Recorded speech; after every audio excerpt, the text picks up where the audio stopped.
अस्सलाम वालेकुम स्टूडेंट्स, कैसे हो आप सब। होपफुली सब खैरियत से होंगे। आज हम लोगों ने जो स्टार्ट करना है डैट इज़ डायज़ोनियम साल्ट का टॉपिक हम लोग आज स्टार्ट करेंगे।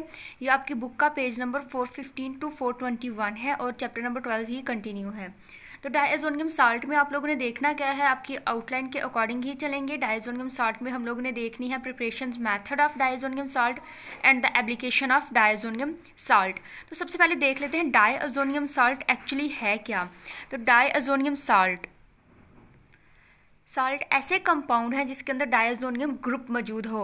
तो डायज़ोनियम ग्रुप क्या है स्टूडेंट, ये ग्रुप जो आपको नज़र आ रहा है नाइट्रोजन ट्रिपल बॉन्ड नाइट्रोजन, ये जो आपके पास ग्रुप है ये ग्रुप आप लोग के पास कहलाता है डायज़ोनियम ग्रुप, या इसको हम लोग कहते हैं एजो ग्रुप।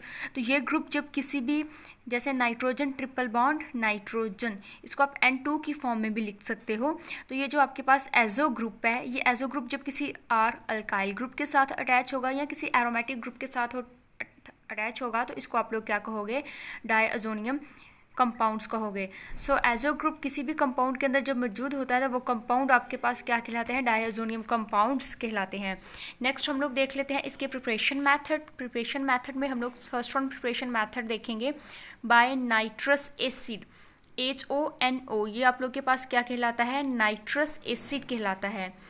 इस प्रोसेस का जो नाम है, जिस प्रोसेस के थ्रू हम लोग इस डायज़ोनियम साल्ट को बनाएंगे, इस प्रोसेस का नाम है डायएज़ोटाइजेशन। डायएज़ोटाइजेशन कौन सा प्रोसेस है, डायएज़ोटाइजेशन एक ऐसा प्रोसेस है जिसके अंदर प्राइमरी अमाइन जो है वो रिएक्ट करती है विद नाइट्रस एसिड और रिएक्शन के बाद हमें बनाकर देती है डायज़ोनियम साल्ट। ऐसे प्रोसेस जिनके अंदर प्राइमरी अमाइन रिएक्शन करें नाइट्रस एसिड के साथ और हमें diazonium salt as a product बनाकर दे, वो रिएक्शंस क्या कहलाते हैं, डायएज़ोटाइजेशन रिएक्शंस कहलाते हैं। ओके, तो नेक्स्ट हम लोग रिएक्शन देख लेते हैं। हमारे पास क्या है, HCl एक एसिड, इसका हम लोग रिएक्शन करवाएंगे विद सोडियम नाइट्रेट के साथ। तो हमारे पास क्या बन जाएगा, हमारे पास नाइट्रस एसिड बन जाएगा और सोडियम क्लोराइड क्या हो जाएगी, साथ रिलीज होगी। नाइट्रस एसिड का हमने स्पेसिफिकली आपको अलग से दिखा दिया कि ऐसे नाइट्रस एसिड बनता है सोडियम नाइट्रेट और HCl के रिएक्शन से, लेकिन हम लोग इसको बना के स्टोर नहीं कर सकते because it is highly unstable. तो ये जब भी आपने इसका रिएक्शन करवाना हो आप इसको हमेशा इन सिटो बनाते हो। इन सिटो का क्या मतलब होता है कि आप जब रिएक्शन करवाते हो तो उसी रिएक्शन मीडिया के अंदर आप इसके रिएजेंट्स ऐड करते हो और ये उसी वक्त बनता है और उसी वक्त अपने रिएजेंट्स के साथ रिएक्शन कर लेता है, कि आप इसको सोल्यूशन के अंदर ही बनाते हो। आप इसको बना के सेपरेट करके फिर इसका रिएक्शन नहीं करवा सकते because it is highly unstable, ये डिग्रेड होकर किसी और कंपाउंड्स के अंदर चेंज हो जाएगा। आप लोग क्या करोगे, आप लोग यहाँ पे NaNO2, ये हमारे पास क्या है, सोडियम नाइट्रेट, हम लोग सोडियम नाइट्रेट लेंगे, इसका रिएक्शन करवाएंगे किसी भी प्राइमरी अमाइन के साथ। यहाँ पर हम लोग कौन सी प्राइमरी अमाइन यूज़ कर रहे हैं, हम लोग प्रोपाइल अमाइन यूज़ कर रहे हैं। हम लोग दो मालिक्यूल किसके लेंगे, HCl के लेंगे। तो यहाँ पर क्या बनेगा, रिस्पेक्टिव हमारे पास डायज़ोनियम साल्ट बन जाएगा। यहाँ पर आपका CH3 CH2 CH2 ये जो आपका अल्काइल ग्रुप है वो बिल्कुल एज इट इज़ अटैच रहेगा। ये जो नाइट्रोजन है इसका ट्रिपल बॉन्ड बन जाएगा with the nitrogen of the sodium nitrate, यानी कि जो नाइट्रस एसिड है इसके नाइट्रोजन के साथ क्या बन जाएगा, ट्रिपल बॉन्ड बन जाएगा। जब इस नाइट्रोजन का ट्रिपल बॉन्ड इस नाइट्रोजन सोडियम नाइट्रेट के नाइट्रोजन के साथ बन जाएगा तो इसके 4 बॉन्ड हो जाएंगे 3 and 1 4। इसके ऊपर कौन सी चार्ज आ जाएगी, पॉजिटिव चार्ज आ जाएगी, और इस पॉजिटिव चार्ज की वजह से एक नेगेटिव चार्ज जो है वो इसके सराउंड ही आकर अटैच हो जाएगी। तो ये हमारे पास क्या बन जाएंगे, एलिफेटिक डायज़ोनियम साल्ट। ये R ग्रुप है, सिंपलेस्ट ग्रुप है, एलिफेटिक डायज़ोनियम साल्ट आकर बन जाएंगे। साथ 2 मालिक्यूल वाटर के रिलीज होंगे और NaCl रिलीज होगा। अब यहाँ पर हमारे पास ये जो एलिफेटिक डायज़ोनियम साल्ट है it is highly unstable at low temperature क्या आप 1 to 2 डिग्री सेल्सियस भी यूज़ करोगे तो ये क्या हो जाएगा, ये जो आपके पास एलिफेटिक डायज़ोनियम साल्ट बना है ये ब्रेक हो जाएगा because it is highly unstable. तो ये क्या होगा, ये ब्रेक होकर कार्बोकेटाइन के अंदर चेंज होगा और साथ ये रिलीज़ करेगा नाइट्रोजन गैस को। तो यहाँ पर आप लोग देख सकते हो ये आपके पास क्या है, एक एलिफेटिक डायज़ोनियम साल्ट है। इसके ऊपर भी हम लोग पॉजिटिव चार्ज ड्रॉ कर लेते हैं। ये हम लोग इसके ऊपर पॉजिटिव चार्ज ड्रॉ कर ली। ये हमारे पास एलिफेटिक डायज़ोनियम साल्ट है, low temperature 1 to 2 degree Celsius हम लोग यूज़ करेंगे तो ये क्या हो जाएगा, ये ब्रेकअप हो जाएगा।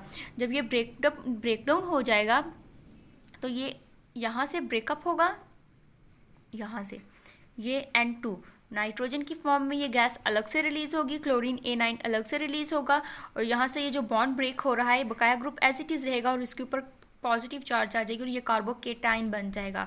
यहाँ पर अब हम लोग देखते हैं कि ये कार्बोकेटाइन एज हमें सबको पता है कि ये हाईली क्या है, अनस्टेबल है, इमीडिएटली हमें क्या देगा, रिएक्शंस देगा। तो यहाँ पर ये कार्बोकेटाइन है, ये कार्बोकेटाइन प्राइमरी कार्बोकेटाइन है, इसको हम लोग सेकेंडरी कार्बोकेटाइन के अंदर भी कन्वर्ट कर सकते हैं। क्या करेंगे, इस पॉजिटिव चार्ज को इस कार्बन के ऊपर अटैच करेंगे और इसकी हाइड्रोजन इस कार्बन को दे देंगे, तो ये CH3 बन जाएगा और ये भी आपका ऑलरेडी CH3 और इसके ऊपर क्या आ जाएगी, पॉजिटिव चार्ज। ये सेकेंडरी कार्बन, ये आपके पास प्राइमरी कार्बन। अब हम लोग क्या देखते हैं, इनके रिएक्शंस देखते हैं। यहाँ पर हमने क्या किया, सबसे पहले मैंने प्राइमरी कार्बोकेटाइन के अंदर वाटर की एडिशन की। जब प्राइमरी कार्बोकेटाइन के अंदर वाटर की एडिशन करेंगे तो यहाँ पर CH2 के साथ OH ग्रुप आकर क्या हो जाएगा, अटैच हो जाएगा, तो ये बन जाएगा 1 प्रोपानोल। अगर इसके अंदर क्लोरीन की एडिशन की जाए तो CH2 जो कार्बोकेटाइन वाला कार्बन है उसके साथ क्लोरीन आकर अटैच हो जाएगा, तो ये क्या बन जाएगा, 1 क्लोरोप्रोपेन। अगर क्या किया जाए, इसमें से एक हाइड्रोजन रिलीज़ किया जाए, एक प्रोटॉन इसमें से क्या किया जाए, रिलीज़ किया जाए, तो यहाँ से एक प्रोटॉन रिलीज़ होगा और यहाँ से भी एक प्रोटॉन क्या होगा, रिलीज़ होगा, और इन दोनों के दरमियान क्या शिफ्ट हो जाएगा, डबल बॉन्ड। सॉरी स्टूडेंट्स, यहाँ पर तो ऑलरेडी डेफिशिएंसी है कार्बोकेटाइन की, तो यहाँ से सिर्फ एक प्रोटॉन रिलीज़ होगा और वो इस साइड से, ये जो सेंटर्ड आपका पास CH2 है, यहाँ से सिर्फ एक प्रोटॉन रिलीज होगा, ये H पॉजिटिव की फॉर्म में, और ये आपका CH2 ऑलरेडी डेफिशिएंट है, तो इन दोनों के दरमियान क्या शिफ्ट हो जाएगा, डबल बॉन्ड बन जाएगा। तो इस तरह इस प्राइमरी कार्बोकेटाइन के अंदर वाटर की एडिशन करके प्रोपानोल बनाया जा सकता है, क्लोरीन की एडिशन करके क्लोरो कंपाउंड्स बनाए जा सकते हैं, और हाइड्रोजन को रिमूव करके अल्कीन बनाए जा सकते हैं, ये प्रोपीन बन जाएगी। इसी तरह हमारे पास यहाँ पर जो सेकेंडरी कार्बोकेटाइन है, इसके अंदर भी हम लोग मजीद रिएक्शंस करवा सकते हैं। इसके अंदर हम लोग कैसे रिएक्शंस करवाएंगे, ये जो सेकेंडरी कार्बोकेटाइन है इसके अंदर अगर आप लोग क्या करें, क्लोरीन की एडिशन करें, तो यहाँ पर पॉजिटिव चार्ज है, उधर जाके क्लोरीन अटैच हो जाएगा, 2 क्लोरोप्रोपेन बन जाएगा। इसके अंदर अगर मैं वाटर की एडिशन करूँ तो जहाँ पर पॉजिटिव चार्ज है कार्बन के ऊपर, उधर OH ग्रुप आकर अटैच हो जाएगा, तो 2 प्रोपानोल बन जाएगा। और अगर इसके अंदर से हाइड्रोजन को रिमूव किया जाए तो यहाँ से हाइड्रोजन निकलेगा, ये बन जाएगा CH2, ये ऑलरेडी डेफिशिएंट है, ये CH इन दोनों के दरमियान डबल बॉन्ड शिफ्ट हो जाएगा, तो ये अल्कीन बन जाएगी, 1 प्रोपीन बन जाएगी। तो इस तरह हम लोगों ने क्या देखा, डाईएज़ोटाइजेशन के प्रोसेस में हम लोगों ने देखा कि यहाँ पर क्या होता है, डाईएज़ोटाइजेशन के प्रोसेस में हम लोग नाइट्रस एसिड को यूज़ करके, प्राइमरी अमाइंस को यूज़ करके डायज़ोनियम साल्ट बनाएंगे, लेकिन वो हाईली अनस्टेबल है, वो ब्रेकअप हो जाएगा, और ब्रेकअप होने के बाद उसके अंदर क्या होगा, उसके अंदर कार्बोकेटाइन की फॉर्मेशन होगी। कार्बोकेटाइन किसी भी क्लोरीन वाटर के साथ रिएक्शन करेगा और डिफरेंट कंपाउंड्स बनाएगा। तो ये हम लोगों ने देखा एलिफैटिक, किसमें, एलिफैटिक डायज़ोनियम साल्ट में। नेक्स्ट हमारे पास आ जाती है एरोमेटिक डायज़ोनियम साल्ट के। एरोमेटिक डायज़ोनियम साल्ट की प्रिपरेशन हम लोग कैसे कर सकते हैं, तो ये भी आप लोग डाईएज़ोटाइजेशन का मेथड ही यूज़ करोगे, इसमें भी आप लोग प्राइमरी अमाइन लोगे, लेकिन प्राइमरी अमाइन में यहाँ पर कोई अल्काइल यानी कि ग्रुप नहीं लोगे, मिथाइल प्रोपाइल नहीं लोगे, यहाँ पे आप एरोमेटिक ग्रुप लोगे, C6H5 एक एरोमेटिक ग्रुप लिया, उसके साथ NH2 यानी कि आप लोगों ने क्या लिया, एनोलिन ले ली, उसके साथ आप लोगों ने नाइट्रस एसिड का और HCl का रिएक्शन करवाया। यहाँ पे वो इंडिकेट कर रहा है कि एक्चुअली इसमें से मैं यूज़ क्या कर रहा हूँ, एक्चुअली इसमें से मैं नाइट्रस एसिड ही यूज़ कर रहा हूँ, सोडियम नाइट्रेट ले रहे हैं और HCl ले रहे हैं ना, तो एक्चुअली इन दोनों को मिला के इसमें से जो एक्टिव मटीरियल है वो क्या है, नाइट्रस एसिड ही है। टेम्परेचर 0 to 5 डिग्री सेल्सियस है, तो ये आप लोग क्या करोगे, यहाँ पर इसको C6H5 एज इट इज़ लिखोगे, ये नाइट्रोजन जो है इसका इस नाइट्रोजन के साथ ट्रिपल बॉन्ड बन जाएगा, इसके ऊपर पॉजिटिव चार्ज आ जाएगी, और क्लोरीन जो है एज नेगेटिव चार्ज इसके साथ क्या रहेगा, अटैच रहेगा, साथ NaCl और वाटर क्या हो जाएंगे, रिलीज हो जाएंगे, तो ये आपके पास एरोमेटिक डायज़ोनियम साल्ट बन जाएंगे। मैकेनिज्म इसका देखते हैं। मैकेनिज्म में ये हमारे पास क्या होगा, सबसे पहले हम लोग बनाएंगे एक नाइट्रोसोनियम आयन। नाइट्रोसोनियम आयन कहाँ बनेगा, ये नाइट्रस एसिड से बनेगा। हम लोग यहाँ पे नाइट्रस एसिड लेंगे, ये नाइट्रस एसिड है, इसका प्रोटॉन के साथ रिएक्शन करवाएंगे, प्रोटॉन ऑक्सीजन के ऊपर अटैक करेगी, तो यहाँ पर ये प्रोटॉन इस ऑक्सीजन के साथ अटैच होगी, इसके ऊपर पॉजिटिव चार्ज आ गई। अब यहाँ पर क्या होगा, सिंपली यहाँ से ये आपका जो वाटर है ये वाटर बन के रिलीज हो जाएगा, यानी कि H2 और O ये ब्रेक डाउन होगी और ये वाटर बन के क्या हो जाएगा, रिलीज हो जाएगा, और यहाँ पर N डबल बॉन्ड O यानी कि इनके ऊपर क्या आ जाएगी, पॉजिटिव चार्ज आ जाएगी, और ये हमारे पास क्या बन गया, नाइट्रस एसिड बन गया। ओके, अब ये नाइट्रस एसिड, नाइट्रस आयन, हम लोगों ने क्या कर लिया, नाइट्रोसोनियम आयन की फॉर्मेशन कर ली। तो नाइट्रस एसिड को यूज़ करके किसकी फॉर्मेशन कर ली, नाइट्रोसोनियम आयन की हम लोगों ने क्या कर ली, फॉर्मेशन कर ली। अब ये जो नाइट्रोसोनियम आयन है इसका हम लोग क्या करेंगे, अटैक करवाएंगे किसके ऊपर, एरोमेटिक अमाइन के ऊपर। एरोमेटिक अमाइन हमारे पास NH2 है, इसके ऊपर लोन पेयर ऑफ इलेक्ट्रॉन है, न्यूक्लियोफिलिक अटैक होगा, ये नाइट्रोजन अटैक करेगी किसके ऊपर, इस नाइट्रोजन के ऊपर, नाइट्रोसोनियम आयन के नाइट्रोजन के ऊपर। जब ये नाइट्रोसोनियम आयन के नाइट्रोजन के ऊपर अटैक करे तो ये C6H5 और ये नाइट्रोजन बिल्कुल एज इट इज़ रहेंगे। इसके साथ दो हाइड्रोजन है, ये दो हाइड्रोजन्स भी एज इट इज़ रहेंगे, लेकिन इसके साथ यहाँ पर एक्स्ट्रा में क्या होगा, ये नाइट्रोजन इस अमाइन के नाइट्रोजन के साथ आकर क्या हो जाएगा, अटैच हो जाएगा। यानी कि नाइट्रोसोनियम आयन का जो नाइट्रोजन है वो अमाइन के नाइट्रोजन के साथ आकर क्या हो जाएगा, अटैच, और इसके साथ double bond oxygen as it is रहेगी। अब नेक्स्ट स्टेप में क्या होगा, नेक्स्ट स्टेप में यहाँ पर हमारे पास हाइड्राइड रिमूव होगा, एक प्रोटोन जो है वो क्या होगा, रिमूव होगा। सॉरी, हाइड्राइड नहीं, हाइड्राइड तो उसे कहते हैं ना जो अपने इलेक्ट्रॉन को साथ लेकर रिमूव होगा, यहाँ पे प्रोटोन रिमूव होगा, अपने इलेक्ट्रॉन किसको देके जाएगा, नाइट्रोजन को देके जाएगा। तो जब प्रोटॉन यहाँ से रिमूव होगा H पॉजिटिव की फॉर्म में, अपने इलेक्ट्रॉन नाइट्रोजन को देके जाएगा, तो नाइट्रोजन के ऊपर जो पॉजिटिव चार्ज है वो क्या होगी, वो स्टेबल हो जाएगी। अब नेक्स्ट यहाँ पर हमारे पास क्या होगा, ये हमारे पास क्या था, ये हमारे पास था N नाइट्रोसो अमोनियम, और यहाँ पर ये जो मटेरियल है ये हमारे पास क्या बन जाएगा, ये हमारे पास बन जाएगा N nitroso amine. N nitroso amine के अंदर प्रोटॉन शिफ्ट होगा, ये जो प्रोटॉन है ये जाएगा ऑक्सीजन के पास, जब ये ऑक्सीजन के पास जाएगा ये OH बन जाएगा, ये हमारे पास क्या बन गई, डाईएजिनोल। अब डाईएजिनोल के अंदर दोबारा H पॉजिटिव की एडिशन करेंगे तो ये OH था, ये OH2 बन जाएगा, यहाँ से वाटर जो है वो क्या होगा, वो अब रिलीज़ होगा। जब ये वाटर रिलीज़ होगा डबल बॉन्ड इन दोनों के दरमियान शिफ्ट हो जाएगा, तो ये नाइट्रोजन ट्रिपल बॉन्ड नाइट्रोजन बन जाएगा। सॉरी, ये सिंगल बॉन्ड इन दोनों के दरमियान शिफ्ट होगा, ऑलरेडी डबल था तो ये ट्रिपल बॉन्ड बन गया, तो ये क्या बन गया, डाईएजोनियम आइन। क्लोरीन के इसके अंदर एडिशन करवाएंगे, ये अट्रैक्शन के थ्रू अटैच होगा, इनका कोई बॉन्ड नहीं बनता, तो ये क्या बन गया, डाईएजोनियम साल्ट बन गया। तो ये इसका मैकेनिज्म था, इसको आप लोगों ने अच्छी तरह से करना है। नेक्स्ट एक क्वेश्चन आ जाएगा स्टेबिलिटी का। नेक्स्ट हमारे पास आ जाएगा स्टेबिलिटी में ये आ जाएगा कि एक तरह हमारे पास एक तरफ आ जाती है एलिफेटिक डायज़ोनियम साल्ट, दूसरी तरफ हमारे पास आ जाती है एरोमेटिक डायज़ोनियम साल्ट। दोनों में से कौन ज़्यादा स्टेबल है, तो हमारे पास यहाँ पर aromatic diazonium salt is more stable due to their delocalisation, their resonance. Aromatic diazonium salt के अंदर आप सबको पता है कि ये एक एरोमेटिक रिंग है और ये डायज़ोनियम साल्ट है। ये जो डायज़ोनियम साल्ट की पॉजिटिव चार्ज है ये पूरी एरोमेटिक रिंग के अंदर मूव करती है, रिंग के ऊपर मूव करती है, तो रेजोनेंस स्ट्रक्चर उसके बन जाते हैं। जब उसके रेजोनेंस स्ट्रक्चर बन जाते हैं तो आपको पता है कि रेजोनेंस स्ट्रक्चर वाला मटेरियल जो होता है वो ज़्यादा स्टेबल होता है as compare to those material जिसके रेजोनेंस स्ट्रक्चर नहीं होते। अब यहाँ पर हमारे पास क्या है, एक और उसने रीज़न बता दी कि कार्बन और सॉरी यहाँ पर लिखना चाहिए था कि हमारे पास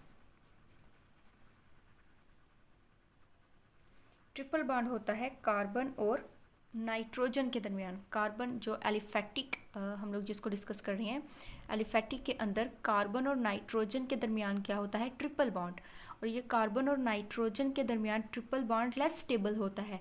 जबकि हम जब इसके अंदर आ जाते हैं एराइल एरोमेटिक के अंदर, तो वहाँ पर भी नाइट्रोजन और नाइट्रोजन के दरमियान क्या होता है, ट्रिपल बॉन्ड होता है, C6H5। लेकिन यहाँ पर ये हो जाता है कि जब रेजोनेंस होती है तो ये जो डबल बॉन्ड है, सॉरी ट्रिपल बॉन्ड है, ये रेजोनेंस करता है रिंग के ऊपर और ये कन्वर्ट हो जाता है कार्बन और नाइट्रोजन डबल बॉन्ड के अंदर, और डबल बॉन्ड मोर स्टेबल होता है as compare to triple bond. तो आप लोग ये रीजंस यहाँ पर बता सकते हो। नेक्स्ट हमारे पास आ जाएगी इसकी सिंथेटिक एप्लीकेशन डायज़ोनियम साल्ट की। तो सिंथेटिक एप्लीकेशन में वो दो तरह के रिएक्शंस हमें देती है। सिंथेटिक एप्लीकेशन का मतलब होता है कि हमारे पास मार्केट लेवल के ऊपर, कमर्शियल लेवल के ऊपर ये मटेरियल कहाँ कहाँ इस्तेमाल किए जा सकते हैं। तो एक्चुअल होते रिएक्शंस ही हैं, लेकिन अगर वो किसी यूज़फुल पर्पज़ के लिए हो जाएँ तो उसको हम लोग एप्लीकेशंस के नाम से प्रोनाउंस करते हैं। तो ये दो तरह की एप्लीकेशंस हमें देगा। एक ऐसे रिएक्शन देगा जिसके अंदर हम लोग रिप्लेसमेंट कर देंगे डाईएजो ग्रुप को, यानी कि N2 जो N ट्रिपल बॉन्ड N हमारे पास एक ग्रुप है इसको हम लोग रिमूव कर देंगे, और दूसरे में ऐसे रिएक्शन देगा जिसके अंदर डाईएजो ग्रुप प्रोडक्ट के अंदर प्रेजेंट होगा। तो यहाँ पर देख लेते हैं हमारे पास क्या है। सबसे पहले रिप्लेसमेंट किसकी, डाईएजो ग्रुप की बाय OH ग्रुप। तो यहाँ पर क्या है, हमारे पास एक प्राइमरी डाईएजो एरोमेटिक साल्ट है, यानी कि एरोमेटिक डाइअज़ोनियम साल्ट, इसका हम लोग वाटर के साथ रिएक्शन करवाएंगे, सल्फ्यूरिक एसिड की प्रेजेंस में 100 degree Celsius of temperature use करेंगे। तो ये सारा ग्रुप जहाँ से रिमूव हो जाएगा, ये NN नाइट्रोजन की फॉर्म में रिलीज़ हो जाएंगे, ये HCl की फॉर्म में रिलीज़ हो जाएगा, और यहाँ पे OH जो है वो क्या बना देगा, OH इसके साथ अटैच हो जाएगा, फिनोल बना देगा। इसी तरह अगर हम लोग ये रिएक्शन देखें तो ये रिएक्शन कमर्शियली प्रॉपर्टीज़ भी रखता है। फॉर एग्जांपल ये मेरे पास क्या है, एक ऐसी एरोमेटिक रिंग है जिसके ऊपर NH2 ग्रुप भी अटैच है और NO2 ग्रुप भी अटैच है, यानी कि नाइट्रोएनोलिन। इस नाइट्रोएनोलिन की सबसे पहले हम लोग क्या करेंगे, नाइट्रोएनोलिन की सबसे पहले हम लोग करेंगे डाईएजोटाइजेशन, यानी कि इसके अंदर डाइअज़ोनियम ग्रुप को इंट्रोड्यूस करवाएंगे। डाईएजोटाइजेशन करेंगे H2SO4 की प्रेजेंस में, सोडियम नाइट्रस एसिड की प्रेजेंस में। तो हमारे पास यहाँ पे क्या होगा, ये N2 यानी कि N triple bond N2 HSO4 negative की फॉर्म में बन जाएगा और NO2 एज इट इज रहेगा। फिर इसका हम लोग रिएक्शन करवाएंगे सल्फ्यूरिक एसिड की प्रेजेंस में 100 डिग्री सेल्सियस ऑफ टेम्परेचर की प्रेजेंस में वाटर के साथ। जब इसका वाटर के साथ रिएक्शन करवाएंगे तो इस ग्रुप की रिप्लेसमेंट हो जाएगी और इसकी जगह क्या आ जाएगा, OH ग्रुप आ जाएगा, nitro group as it is रहेगा। तो इस तरह आपने क्या किया, आपने यहाँ पर रिप्लेसमेंट की इस सारे ग्रुप की बाय द OH और प्रिपेयर कर लिया किसको, नाइट्रोफिनोल को। अगर आप लोग डायरेक्टली नाइट्रोफिनोल को प्रिपेयर करना चाहते हैं एक बेंजीन लेकर, तो बेंजीन लेकर नाइट्रोफिनोल इजीली प्रिपेयर नहीं होता, क्योंकि ये जो आपके पास ये जो फिनोल है वो नेक्स्ट ग्रुप को जो एक्टिव करेगा वो ऑर्थो पैरा पोजीशन के ऊपर करेगा, मेटा के ऊपर नेक्स्ट ग्रुप को परमिशन नहीं देता कि आकर अटैच हो। तो इस तरह आपके पास ये जो ग्रुप है डायरेक्टली तो बेंजीन से प्रिपेयर नहीं होता, लेकिन आप अगर इस ग्रुप को यूज़ करें तो फिर आप इसको प्रिपेयर कर सकते हो। नेक्स्ट हमारे पास रिएक्शन आ जाएगा रिप्लेसमेंट बाय आयोडीन। तो ये आपके पास बिल्कुल वही जो डाइअज़ोनियम क्लोराइड है, एक N ट्रिपल बॉन्ड N और क्लोरीन के ऊपर क्या है, नेगेटिव चार्ज, इसके ऊपर पॉजिटिव चार्ज। इसका पोटाशियम आयोडाइड के साथ रिएक्शन कराओगे, इसको हीट अप करोगे, आयोडीन जो है वो इस ग्रुप की पोजीशन पे जाकर अटैच हो जाएगा, ये नाइट्रोजन की फॉर्म में रिलीज़ हो जाएगा और साथ क्या रिलीज़ होगा, KCl। इसका क्या यूजेज है हमारे पास, इसका ये यूजेज है, यहाँ पे आपने देखना है कि हम लोग इस ग्रुप को रिलीज़ करके इसकी जगह क्या लगाते हैं, आयोडीन लगाते हैं। अब इसका यूजेज देखते हैं। ये हमारे पास NO2 ग्रुप है और यहाँ पे NH2, डाईएजोटाइजेशन करवाएंगे तो NH2 किसके अंदर चेंज हो जाएगा, डाइअज़ोनियम ग्रुप के अंदर चेंज हो जाएगा। जब ये डाइअज़ोनियम ग्रुप के अंदर चेंज होगा तो इसका पोटाशियम आयोडाइड के साथ रिएक्शन किया तो डाइअज़ोनियम ग्रुप चेंज हो जाएगा इनटू आयोडीन। तो डैट मीन कि हम लोग ने यहाँ पर क्या किया, आयोडोनाइट्रोबेंजीन की हम लोगों ने क्या कर दी, प्रिपरेशन कर ली इस मेथड को यूज़ करके। नेक्स्ट हमारे पास कौन से रिएक्शन आ जाते हैं, सैंडमियर रिएक्शन। सैंडमियर रिएक्शन में आप लोग क्या करते हो स्टूडेंट्स, आप लोग क्यूप्रस क्लोराइड, क्यूप्रस ब्रोमाइड या क्यूप्रस साइनाइड को यूज़ करते हो। सेम किसको लेते हो, आप लोग डाइअज़ोनियम साल्ट को लेते हो। ये डाइअज़ोनियम साल्ट को लेंगे, क्यूप्रस क्लोराइड को यूज़ करेंगे, ये सारा आपका जो ग्रुप है वो रिप्लेस हो जाएगा और इसकी जगह क्लोरीन आकर क्या हो जाएगा, अटैच, और साथ नाइट्रोजन गैस रिलीज़ हो जाएगी। सेम में दोबारा इसी को यूज़ करेंगे और इसी को जब हम लोग यूज़ करेंगे तो ये क्यूप्रस ब्रोमाइड ले रहे हैं, क्यूप्रस ब्रोमाइड लेंगे तो एज इट इज़ जैसे पहले रिएक्शन में हुआ, ब्रोमीन जो है वो इधर जाके अटैच हो जाएगी, ये आपके पास ब्रोमोबेंजीन बन जाएगी, नाइट्रोजन गैस रिलीज़ हो जाएगी। यहाँ पर भी बिल्कुल सेम, या हम लोग सेम ऊपर वाला मटीरियल ही यूज़ कर रहे हैं। हम लोग डाइअज़ोनियम साल्ट को लेंगे, जब डाइअज़ोनियम साल्ट को लेंगे उसका क्यूप्रस साइनाइड के साथ रिएक्शन करवाएंगे तो हमारे पास यहाँ पे क्या बन जाएगी, C6H5CN और साथ N2, हमारे पास एरोमेटिक नाइट्रिल्स जो हैं वो बन जाएंगे। अब इसकी कुछ स्पेसिफिक एग्जांपल्स देख लेते हैं कि इसकी मार्केट लेवल के ऊपर, कमर्शियल लेवल के ऊपर क्या एग्जांपल है। तो यहाँ पर हमारे पास क्या है, CH3 एक एरोमेटिक रिंग और साथ NH2 ग्रुप है, इसकी डाईएजोटाइजेशन करवाएंगे तो ये NH2 ग्रुप किसके अंदर चेंज हो जाएगा, डाइअज़ोनियम ग्रुप के अंदर चेंज हो जाएगा।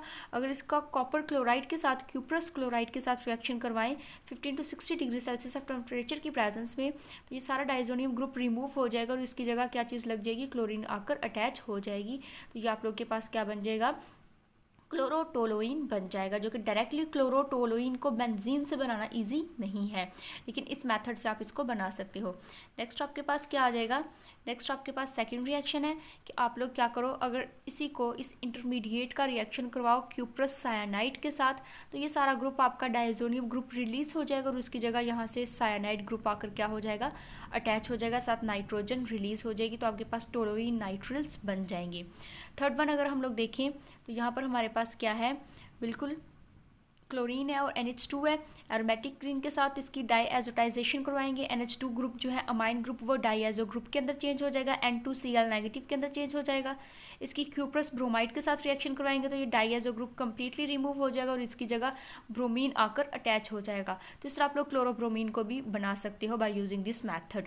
नेक्स्ट हमारे पास आ जाएगा रिप्लेसमेंट बाय फ्लोरीन। तो फ्लोरीन से हम लोग इसकी कैसे रिप्लेसमेंट करेंगे। हमारे पास यहाँ पर क्या है, एक डाईअजोनियम साल्ट है C6H5, ये एरोमेटिक रिंग है, उसके ऊपर N ट्रिपल बॉन्ड N और क्लोरीन नेगेटिव अटैच है।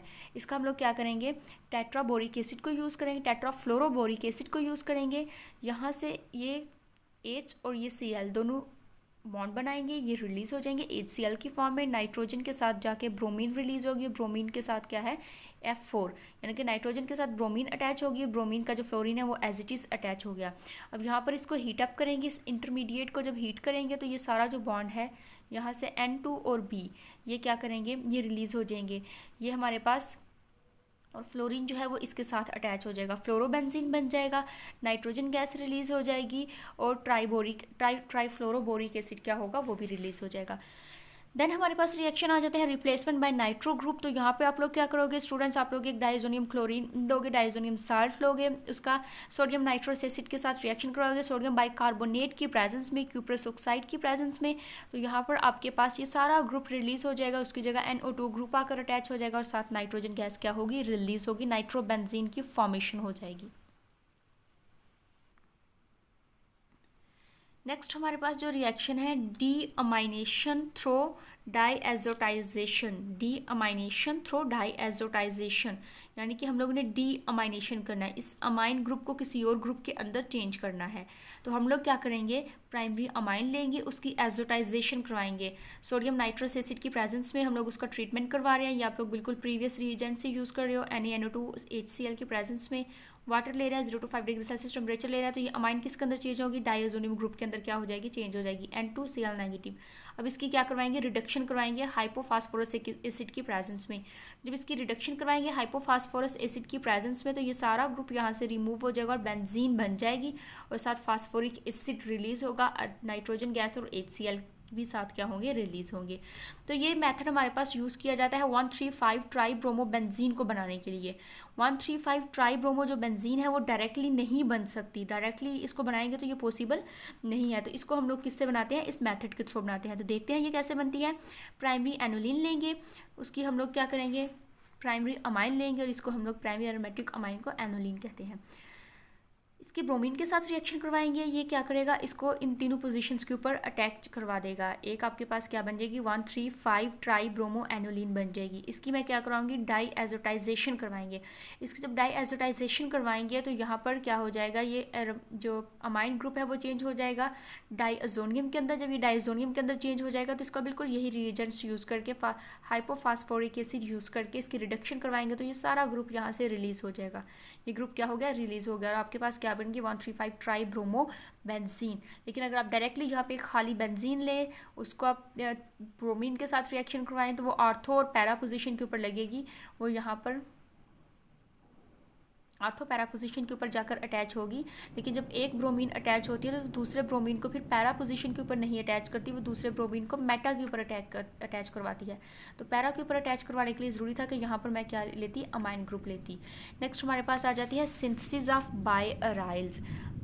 बायएराइल्स की सिंथेसिस के दो एरोमेटिक रिंग्स को अब आपस में अटैच करना है, वो कैसे करेंगे। इस मेथड को आप लोग गैम्बर्ग बैकमैन मेथड भी कहते हो। गैम्बर्ग बैकमैन मेथड अमूमन रिएक्शंस जो है ये आ जाता है पेपर में। इसमें आप क्या करोगे, इसमें आप डाइअजोनियम साल्ट लोगे, उसका किसी भी बेंजीन के साथ रिएक्शन कराओगे, C6H5 नहीं C6H6 ले रही हो क्योंकि इसके साथ कोई और चीज़ अटैच नहीं है।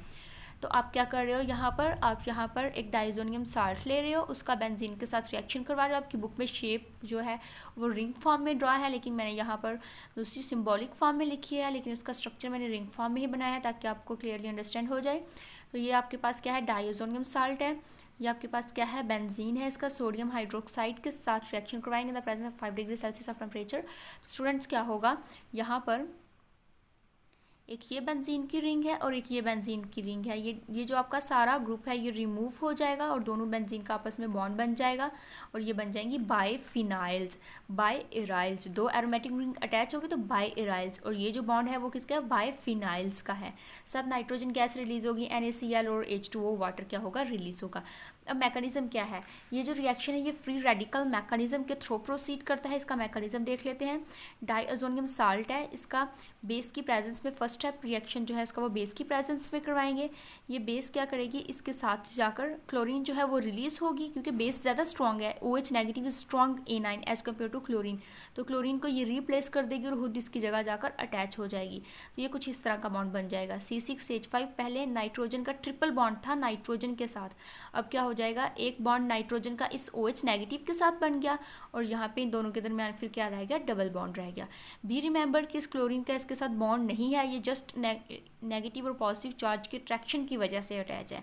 नाइट्रोजन का ट्रिपल बॉन्ड था नाइट्रोजन के साथ और एक बॉन्ड बन जाएगा OH नेगेटिव के साथ, क्लोरीन अंदर से निकल जाएगी तो यहाँ पे इन दोनों के दरमियान डबल बॉन्ड रह जाएगा। तो ये कुछ इस तरह का कंपाउंड बन जाएगा। अब यहाँ पर क्या होगा, यहाँ पर इनकी ब्रेकडाउन होगी, ये N2 ग्रुप जो है वो नाइट्रोजन की फॉर्म में रिलीज हो जाएगा, OH नेगेटिव ये अलग रिलीज होगा, C6H5 अलग रिलीज हो जाएगा। अब यहाँ पर जब इन सब की ब्रेकडाउन होगी, डिकम्पोजिशन होगी, तो N2 गैस की फॉर्म में रिलीज हो गया, OH के ऊपर नेगेटिव चार्ज आ गई फ्री रेडिकल और C6H5 के ऊपर भी क्या आ गया, फ्री रेडिकल। अब इसका हम लोग एक और बेंजीन के साथ रिएक्शन कराएंगे C6H5 के साथ। अब यहाँ पर क्या होगा, एक हाइड्रोजन रिलीज होगी तो इन दोनों का बॉन्ड बनेगा, C6H5 का बॉन्ड फिर C6H5 का बॉन्ड, ये 6 था और यहाँ से एक हाइड्रोजन निकला इसके साथ अटैच किया और ये क्या बन गई, वाटर बन गई। तो इस तरह आपके पास ये मैकेनिज्म प्रोसीड करता है। नेक्स्ट हमारे पास रिएक्शन है रिडक्शन ऑफ एराइल हाइड्राजीन। यहाँ पे क्या है कि आपके पास डाइजोनियम साल्ट है, उसको हम लोग जिंक और acetic acid reducing agent use कर रहे हैं, इसकी प्रेजेंस में इसकी रिडक्शन करवा रहे हैं। तो जब इसकी प्रेजेंस में इसकी रिडक्शन करवाएंगे तो आपका ये जो ग्रुप है नाइट्रोजन ग्रुप ये चेंज हो जाएगा NH और NH2 ग्रुप, यानी कि एक्चुअली यहाँ पर रिडक्शन किसकी हो रही है, नाइट्रोजन ग्रुप की रिडक्शन हो रही है। ये जो आपके पास N ट्रिपल बॉन्ड N है, ये दोनों नाइट्रोजन रिड्यूस हो जाते हैं अपने रिस्पेक्टिव अमाइन के अंदर, तो ये क्या बन जाएगा NH और ये क्या बन जाएगा NH2, तो ये क्या बन गई डाई एराइल हाइड्राजीन, एरोमेटिक यानी कि आप इसको कहोगे एरोमेटिक हाइड्राजीन या एराइल हाइड्राजीन। तो यहाँ पे अब नेक्स्ट हमारे पास रिएक्शन आ जाएगा। नेक्स्ट रिएक्शन कौन सा है, diazo coupling reaction. Diazo coupling reaction का मतलब कि दो चीज़ें आपस में क्या कर रही हैं, कपल कर रही हैं। यहाँ पे क्या है, एक हमारे पास डाइओजोनियम साल्ट है, उसका फिनोल के साथ रिएक्शन करवा रहे हैं बेस की प्रेजेंस में बेस की प्रेजेंस में हम इसका क्या कर रहे हैं, रिएक्शन करवा रहे हैं। तो डाइजोनियम साल्ट का बेस की प्रेजेंस में फिनोल के साथ जब रिएक्शन करवाओगे तो ये क्लोरीन यहाँ से रिमूव हो जाएगा। जब ये क्लोरीन यहाँ से रिमूव हो जाएगा तो ये नाइट्रोजन डबल बॉन्ड नाइट्रोजन और एक नाइट्रोजन का बॉन्ड दूसरे एरोमेटिक रिंग के साथ बन जाएगा। ओके, तो ये आपके पास बन जाएंगे पैराफिनाइल एजो फिनोल। नेक्स्ट अगर हम लोग देखें तो नेक्स्ट हमारे पास यहाँ पर क्या था, ये आप लोग के पास कोई प्राइमरी एक रिंग थी। प्राइमरी आप लोग क्या यूज़ कर रहे थे, फिनोल यूज़ कर रहे थे। यहाँ पर अगर हम लोग क्या यूज़ करें, हम लोग यहाँ पर अगर यूज़ करें स्टूडेंट्स टर्शरी अमाइन यूज़ करें। जब टर्शरी अमाइन आप लोग यूज़ करोगे तो यहाँ पर आपने बेस लिया था, यहाँ पर आप लोग क्या ले रहे हो, एसिड ले रहे हो। ओके, टर्शरी अमाइन के लिए आप एसिड लोगे तो यहाँ पे सिंपल वही रिएक्शन होगा, ये क्लोरीन निकलेगा, इसका एक बॉन्ड यहाँ से टूटेगा और ये नाइट्रोजन का इस रिंग के साथ क्या बन जाएगा, बॉन्ड बन जाएगा और ये ग्रुप एज इट इज़ क्या रहेगा, अटैच रहेगा। और इसको आप लोग क्या कहोगे, NN dimethyl paraphenyl azo aniline, NN dimethyl paraphenyl azo aniline. Okay, अब यहाँ पे एक क्वेश्चन आ जाता है कि why these compounds are coloured. यहाँ पे अभी आप लोगों ने ऊपर देखा ना, ये जो हम लोग डाइएजो के कपलिंग रिएक्शंस कर रहे हैं, तो ये जो हमारे पास डाइएजो के जो कपलिंग रिएक्शन बनाया, एक हम लोगों ने ये कंपाउंड बनाया, सेकंड वन हम लोगों ने ये कंपाउंड बनाया, तो ये जो दोनों कंपाउंड है ये क्या है, ये कलर्ड कंपाउंड है। वो कहता है कि ये कलर्ड क्यों है, कलर क्यों शो करते हैं, तो बेटा इस ग्रुप की प्रेजेंस की वजह से, due to the presence of the diazo group, diazo group की प्रेजेंस की वजह से इनमें डीलोकलाइजेशन स्टार्ट हो जाती है। ये जो डाइएजो ग्रुप है ये दोनों रिंग को एक दूसरे के क्लोज लाइक कराएंगे अब यहाँ पर भी क्या हो गई, डीलोकलाइजेशन स्टार्ट हो गई। एक चार्ज यहाँ पे मूव करना शुरू हो गया, फिर वो यहाँ से मूव करके दोबारा इसके ऊपर आएगा, फिर वो यहाँ से इस रिंग के ऊपर क्या करेगा, मूव करना स्टार्ट हो जाएगा। तो due to the delocalisation of the pi electrons की डीलोकलाइजेशन की वजह से यहाँ पर क्या हो जाता है, कलर्स शो होता है। अब यहाँ पर बात क्या आ जाती है कि मैम दूसरे कंपाउंड जैसे कि ये एक सिंपल कंपाउंड है, इसके अंदर भी तो डीलोकलाइजेशन होती है, तो बेटा यहाँ पर डीलोकलाइजेशन ज़्यादा हो जाती है, एक्सटेंसिव डीलोकलाइजेशन होती जाती है, जो बहुत, क्योंकि यहाँ पर एक रिंग के ऊपर होगी, यहाँ पर 2 रिंग्स के ऊपर होगी डीलोकलाइजेशन। तो जब एक से ज़्यादा रिंग के ऊपर होगी तो हम लोग उसे कहेंगे इंटेंसिव डीलोकलाइजेशन, बहुत ज़्यादा डीलोकलाइजेशन हो गई है। तो यहाँ पर ये क्या करेगी, विजिबल लाइट को एब्जॉर्ब करेगी, और वो विजिबल रीजन के अंदर ये लाइट को क्या करती है, एब्जॉर्ब करती है, और फिर ये जब उसी लाइट को एब्जॉर्ब करके इमिट करेगी तो हमें कलर की फॉर्म में क्या करेगी, अपने आप को एज अ कलर प्रोटेक्ट की फॉर्म में शो करेगी। तो यहाँ पे हम लोग इसके कुछ डाइस बना लेते हैं। डाइस हम लोग यहाँ पे बनाएंगे, हम लोग इसके बहुत सारे डाइस कॉटन में, उसके बाद डिफरेंट वूल फैब्रिक्स में हम लोग ये डाइस इस्तेमाल करते हैं। तो यहाँ पर हम लोग कुछ डाइस बना लेते हैं स्टूडेंट्स। ये हमारे पास फर्स्ट वन डाई ऑरेंज 2 बनाएंगे हम लोग। ये कैसे बनाएंगे आप लोग बीटा नेफ्थोल को यूज़ कर रहे हैं और नेफ्थाइल अमाइन को यूज़ कर रहे हैं। ये आपके पास क्या है, बीटा नेफ्थोल, 2 एरोमेटिक रिंग और एक OH ग्रुप बीटा नेफ्थोल, और ये आपके पास एक एरोमेटिक रिंग है, डाइओजोनियम ग्रुप है, N2 पॉजिटिव और Cl नेगेटिव डाइओजोनियम ग्रुप, और इस तरफ आप लोगों ने SO3 Na पॉजिटिव। ये जो आप लोग के पास सल्फोनिक ग्रुप है, इसको हम लोग इसलिए अटैच करते हैं किसी भी डाई के साथ ताकि ये हमारे पास उस डाई की उस फैब्रिक के साथ बॉन्डिंग बहुत अच्छी कर देता है। जो भी फैब्रिक आप लोग यूज़ कर रहे होते हो उसके लिए, जिस डाई के लिए आप लोगों ने, जिस कपड़े के लिए आप लोगों ने इस डाई को यूज़ करना है, तो उस फैब्रिक के साथ, उस कपड़े के साथ ये बहुत अच्छी बॉन्डिंग कर लेता है, और इसकी वाटर के अंदर जो है वो सॉलिबिलिटी बहुत अच्छी होती है। तो इसलिए हम लोग इस ग्रुप को अपनी डाइस के साथ अटैच करते हैं, यूज़ करते हैं। तो आप लोग क्या करोगे, बीटा नेफ्थोल का रिएक्शन करवा रही हो नेफ्थाइलामाइन के साथ, तो आपके पास यहाँ पर स्टूडेंट क्या होगा, ये simply 2 rings as it is attach रहेंगी, उसका phenol as it is attach रहेगा। इस फिनोल के साथ वाली पोजीशन के ऊपर ये जो आपका क्लोरीन तो यहाँ से रिमूव हो जाएगा, ये नाइट्रोजन फिनोल की साथ वाली पोजीशन के ऊपर क्या बना लेगा, bond, nitrogen double bond nitrogen, then आपकी एरोमेटिक रिंग और आपका ये सल्फोनिक ग्रुप जो है वो अटैच हो जाएगा। तो ये जो आपकी डाई है ये क्या बनेगी, आपकी ऑरेंज 2 डाई है। इसको हम लोग मोस्टली इस्तेमाल करते हैं कॉटन वूल की फैब्रिक्स की डाई करने के लिए। नेक्स्ट हमारे पास ये जो डाइज है, अमूमन हम लोग इनको इंडिकेटर के तौर पे भी यूज़ करते हैं, जैसे मिथाइल ऑरेंज इंडिकेटर, अगर आपको याद हो हम लोग अमूमन लैब में इसको यूज़ करते हैं। तो मिथाइल ऑरेंज इंडिकेटर का हम लोग यहाँ पे कोई नहीं देखेंगे, रिएक्शन तो नहीं देखेंगे, लेकिन आप लोग देख लो वैसे कि ये बनता कैसे है। ये आप लोग इसको बनाओगे सल्फोनिक एसिड डाई एजोटाइज को यूज़ करके एन डाई मिथाइल एनोलिन के साथ, इन दोनों का रिएक्शन करवाओगे तो आपके पास मिथाइल ऑरेंज बन जाएगा। और ये आपके पास क्या है, मिथाइल ऑरेंज का फॉर्मूला है। आपकी एक एरोमेटिक रिंग, उसके पास 7 सल्फोनिक ग्रुप है, SO3 Na पॉजिटिव, और इस तरफ आपके पास क्या है, नाइट्रोजन डबल बॉन्ड नाइट्रोजन का आपस में बॉन्ड बन जाएगा, और ये आपके पास एक मिथाइल ऑरेंज की क्या हो जाएगी, फॉर्मेशन हो जाएगी। इसका फार्मूला जो है, इसका स्ट्रक्चर अच्छी तरह से आप लोगों ने याद करना है, पेपर में अमूमन पूछा जाता है। मिथाइल ऑरेंज का स्ट्रक्चर ड्रा करें आप लोग, ऑरेंज 2 का स्ट्रक्चर ड्रा करें, या नेक्स्ट हम लोग जो रिएक्शंस देखेंगे उनके स्ट्रक्चर भी अमूमन पूछे जाते हैं पेपर में। नेक्स्ट हमारे पास आ जाता है मिथाइल रेड। मिथाइल रेड आप कैसे बनाते हो, तो मिथाइल रेड आप लोग कैसे बनाओगे, आप यहाँ पे यूज़ कर रहे हो अल्फ़ा अमाइनो बेंजोइक एसिड, और उसके साथ आप लोग यूज़ कर रहे हो एक di methyl aniline. Okay, di methyl aniline और अल्फ़ा अमाइनो बेंजोइक एसिड का हम लोग रिएक्शन करवाएंगे। क्या होगा स्टूडेंट्स, यहाँ से ये ग्रुप रिलीज़ हो जाएगा, और ये जो आपका बेंजोइक एसिड ग्रुप है वो भी क्या हो जाएगा, रिलीज़ हो जाएगा। तो ये दोनों ग्रुप क्या हो जाएंगे, रिलीज़ हो जाएंगे। ये आपकी aromatic ring, nitrogen double bond nitrogen, और ये एक यहाँ से बॉन्ड जो है वो इस रिंग के साथ बन जाएगा, इस रिंग के साथ बॉन्ड बन गया, और इसका ये नाइट्रोजन और डाई मिथाइल जो ग्रुप है ये एज इट इज़ क्या रहेंगे, यहाँ पर अटैच रहेंगे। ओके, तो ये आप लोग के पास क्या बन जाएगी, मिथाइल रेड बन जाएगी। नेक्स्ट हमारे पास एक 2 और मज़ीद इम्पोर्टेंट डाइज आ जाती हैं, that is methyl red and Congo dye. Methyl red को पहले हम लोग देख लेते हैं कि मिथाइल रेड डाई जो है वो कैसे बनती है। तो मिथाइल रेड डाई आपके पास कैसे बनेगी, आप लोग यहाँ पे ये 2 जो है इसके रिस्पेक्टिव लेंगे इंग्रेडिएंट्स, बिल्कुल सेम जो अभी हम लोगों ने एक्सप्लेन किया। क्या एक्सप्लेन किया हम लोगों ने मिथाइल रेड के बारे में, थोड़ा सा मेमोराइज करें। इस कंपाउंड का क्या नाम है, that is your alpha amino benzoic acid and that is your di methyl aniline. तो इसको हम लोगों ने जब इसका रिएक्शन करवाया तो कौन कौन से ग्रुप्स रिमूव किए थे, आपने एक ये क्लोरीन और एक ये ग्रुप रिमूव किया था, तो इन दोनों का आपने इस नाइट्रोजन का डबल बॉन्ड, एक बॉन्ड रिलीज़ करके यहाँ से यहाँ पर बनाया, दोनों के दरमियान डबल बॉन्ड आ गया, दोनों एरोमेटिक रिंग्स का आपस में क्या कर दिया, बॉन्ड बना दिया, तो मिथाइल रेड की फॉर्मेशन हो गई। ये वही मिथाइल रेड है जो अभी प्रीवियसली हम लोगों ने देखा, इसको डबल टाइम्स शायद लिखा गया, इसलिए आप लोग के पास ये रिपीट हो गई है। ओके तो नेक्स्ट हमारे पास आ जाएगी Congo red dye. Congo red dye में 2 एजो ग्रुप होते हैं, यानी कि आपके पास जो N ट्रिपल बॉन्ड N है, ये 2 azo group Congo red dye के अंदर मौजूद होंगे। तो इसमें देख लेते हैं इसमें क्या क्या मटेरियल मौजूद है। इसमें जो हमारे पास रिस्पेक्टिव रिएक्टेंट हैं, जो कॉन्स्टिट्यूएंट्स हैं, वो हमारे पास क्या है, एक हमारे पास है टेट्रा एजोटाइज्ड बेंजीडीन, और दूसरा ये हमारे पास क्या है, टेट्रा एजोटाइज्ड बेंजीडीन के अलावा हमारे पास है 4 amino naphthalene sulphonic acid. Okay 4 amino naphthalene sulphonic acid. तो हम इन दोनों का क्या करवाएंगे, रिएक्शन करवाएंगे। इसका आप लोग स्ट्रक्चर ध्यान से देख लो। यहाँ पे 2 क्या है, एरोमेटिक रिंग्स है आपके पास, यहाँ पर भी एक एजो ग्रुप है और इस तरफ भी क्या है, एक एजो ग्रुप है N2 क्लोरीन नेगेटिव। यहाँ पर N2 का स्टूडेंट्स मतलब होता है कि नाइट्रोजन दोनों के दरमियान क्या है, ट्रिपल बॉन्ड है। और ये आप लोग के पास क्या है, 4 अमाइनो नेफ्थलीन सल्फोनिक एसिड। तो इसका स्ट्रक्चर भी आप लोग ध्यान से देख लो।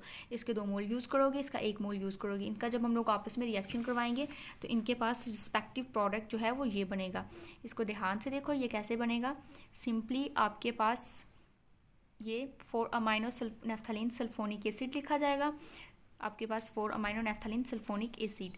इसके साथ अमाइनो ग्रुप के साथ वाला जो बॉन्ड है वहाँ पर अमाइनो ग्रुप के साथ वाले कार्बन के साथ क्या बन जाएगा, बॉन्ड बन जाएगा इस नाइट्रोजन का। Nitrogen double bond nitrogen, chlorine remove होगा, इसकी दोनों रिंग्स को हम लोगों ने लिख लिया। अब नाइट्रोजन डबल बॉन्ड क्या है, नाइट्रोजन, इसका ये वाला जो नाइट्रोजन है इसको लिखोगे आप लोग यहाँ पर, और फिर इसके साथ आप दूसरी एक रिंग को क्या कर दोगे, अटैच कर दोगे। इसके साथ आप लोगों ने ये दूसरी रिंग को क्या कर दिया, अटैच कर दिया। तो इस तरह आपके पास ये क्या बन गई, कांगो रेड डाई बन गई। स्टूडेंट्स ये मोस्ट इंपॉर्टेंट डाइज हैं, बी श्योर कि आप लोगों ने इसको अच्छी तरह से प्रिपेयर करना है। आपका ये चैप्टर कवर अप हो चुका है, तो आप लोग इस चैप्टर को अच्छी तरह से प्रिपेयर करो। कोई किसी किस्म का क्वेश्चन, कोई क्वेरीज, कोई प्रॉब्लम हुई तो आप उसको कमेंट सेक्शन में ज़रूर पूछें। If you like this video then please like and subscribe. अल्लाह हाफिज़, थैंक यू सो मच।